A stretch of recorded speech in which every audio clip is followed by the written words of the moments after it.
When people ask me about infrastructure investing, I like to relate it to something everybody knows a little something about, the human body.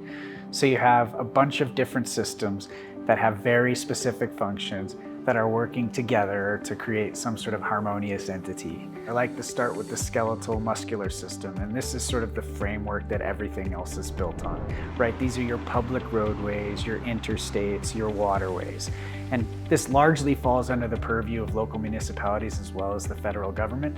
And truthfully, there's not a lot of private investment opportunity there, but it is the foundation that everything else is built on. So the next thing I would start thinking about is sort of the cardiovascular respiratory system. And I like to link that to transportation. These are your seaports, your airports, your railways. It's really the lifeblood of an economy. And then I think about the digestive system as being similar to power/utility. You're really taking in energy like a natural gas or renewable energy. You put it into the system, process it, and distribute it out to the rest of the systems.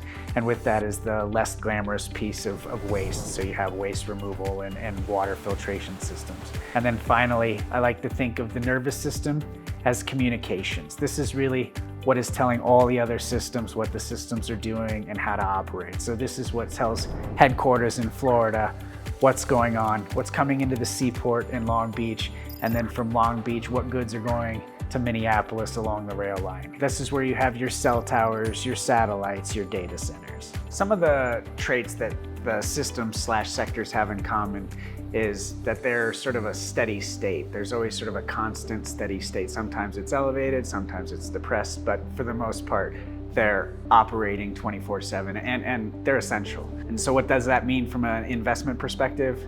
Effectively, you have stable cash flows. And a lot of times those cash flows are contractual, 10, 20, 40, even 99 years out. And frequently they're tied to inflation. And the other piece that they have in common is it's a natural monopoly. For example, you have one heart. In order to replace that heart, it's going to be a huge undertaking.